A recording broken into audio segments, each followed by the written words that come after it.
Hello everyone, Mr. Quality Guy here, and today we're going to do something a little bit different.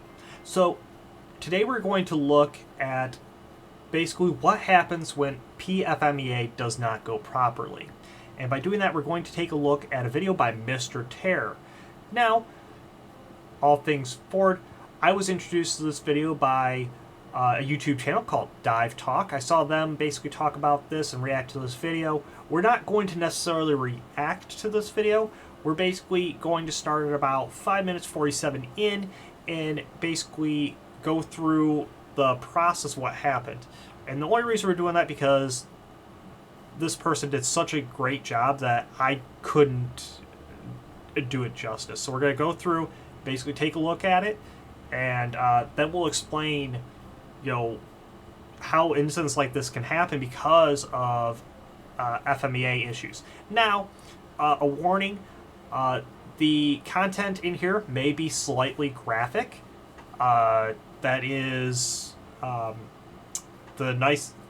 thing about this video specifically is that it does not show any actual pictures from the incident.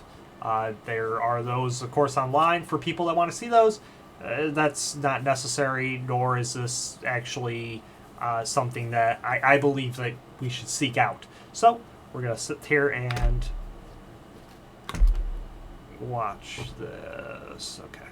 The pressurized belt to the surface. Cramon and Saunders attached the belt to the decompression chamber and compensated the pressure of the intermediate access, thus allowing the two divers to go to the first room. In the second room... Okay, so I probably should... So let's see if there's a... So how this works is they're saturation divers, and it's probably should mention this because this is makes sense. So they're basically living their lives at 9 atmospheres above normal. So on Earth at sea level we're at 1 atmosphere. So in order for saturation diving to work, they have to stay at 9 atmospheres all the time. And so they have this system that allows them to be out of the water, and they live in basically a big compression chamber that is stayed at 9 atmospheres. Now, in order to get from out of the water, they come up in a diving bell, and that diving bell is pressurized at 9 atmospheres. And then they go to their living quarters, which is also pressurized at 9 atmospheres. So when they connect, that transfer tube is at 1 atmosphere, and they have to basically follow the proper steps and go 1, 2, 3, 4, 5 in their step order to basically pull the atmosphere to pressurize that transfer tube, so that way they have equal pressure. So that's just a little bit of understanding what's supposed to happen. In the second room, Coward and Lucas were resting. Problem came when, following the established security steps, something went wrong. The steps were as follows. 1. Close the hood airlock. 2. Gradually increase the pressure on the hood to seal the door. 3. Close the door of the first chamber that is open for access. 4. Gradually depressurize the access to 1 atmosphere. 5. Open the airlock to separate the hood from the pressurized chamber. But something happened when they got to step 3. The most plausible theory is that due to extreme exhaustion of the divers and a communication failure due to environmental noise, Hellebuck failed to close the access lock between the bell and the chamber. Cramon and Saunders thought it was already closed and unhooked the hood, causing the terrible accident. The difference between the pressures inside and the pressures outside was staggering, which triggered an explosive decompression. Inside the chamber, they were at 9 atmospheres of pressure, and outside they were at 1 atmosphere. In addition, all the... Okay, so they believe the cause of the accident was being tired. Well, that shouldn't matter. That shouldn't matter because in a proper FMEA, you are supposed to basically dummy-proof your system. That should have been considered in the FMEA. FMEA is a failure mode effects and analysis. Don't you think a door being open at the wrong time would be something that you would consider as a failure mode? Especially when you're at this atmosphere? But that is the problem with FMEAs, is that it is nearly impossible to determine any and all failures. Unfortunately, this is one that was relatively important that wasn't thought of, and there wasn't any safety systems in there to prevent this from happening.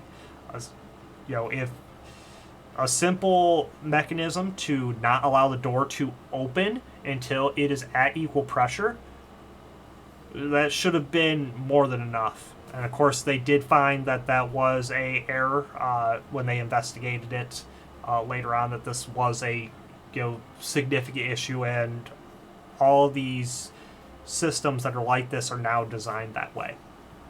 Divers inside had their blood saturated with nitrogen. It all happened in a split second. The bell went off with such force that it killed Kramer instantly and left Saunders seriously injured. But the worst was for the 4 divers inside. The 3 divers who were away from the lock died instantly due to the expansion of nitrogen in their body. Their blood boiled on its own in an instant. Forensics found the remains of the divers after the arteries burst and the blood running through them turned to fat. These fat balls were found throughout their arteries, veins, liver, and heart, but they also discovered that it had been expelled with such violence out of the veins that it was scattered throughout the chamber, along with what had recently been the bodies of the divers, now transformed into an unrecognizable mess. In a split second, they were dead, but the worst death was Hellevic's. Finding himself close to the door to close it, the air that came out with overwhelming force caused his body to be sucked into the airlock. His body was ejected through the 2-foot-long crescent moon-shaped opening. With the difference in pressure to which he was subjected, the force applied to the diver's body was approximately 25 tons from the air trying to get out, which ended with the expulsion of... Okay. So when we're talking about 9 atmospheres, we're talking about, we live at 1 atmosphere, which is generally around 1 bar, which is about 14 psi of pressure. Now when we're at 9 bar of pressure, that doesn't seem like a lot, but when it comes to expansion, you're at 9 bars, so everything compresses that much. And then when you have that rapid decompression, you're basically going from 1 or from 9 down to 1 in an instant. So you're basically losing all that compression. It's basically like taking a big coil spring off a car, bring it all the way down to touch the coils, and then removing whatever's holding it in a matter of seconds. And that spring is going to launch. It's the same concept here. Now, what I find interesting is that from a design perspective, because essentially the 1 atmosphere is vacuum. And if we looked at right here at these, you can see that these doors open out. So the way that would work, now this is if this is accurate, but ideally that would be a method that would work, is because, well, everything around it is in vacuum.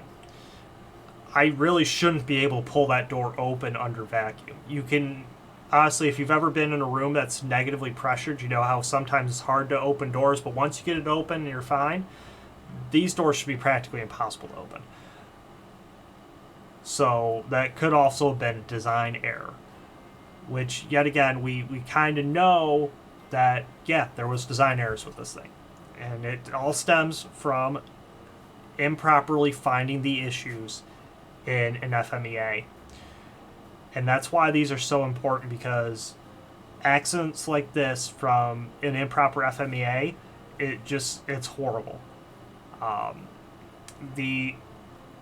only for the divers itself that, lost their lives, but for the families of these divers. That's why when you're in the FMEA process, you need to take that seriously and to understand that there are actual consequences from an improper FMEA. This is one of them. So that's going to be all we're going to cover on this, is that this is an example of why you need to take an FMEA seriously. So, thank you guys for watching. If you're interested in more content like this, don't hesitate to hit the like and subscribe button. We'll get more to you. So, thank you all, and have a great day. what had recently been the bodies of the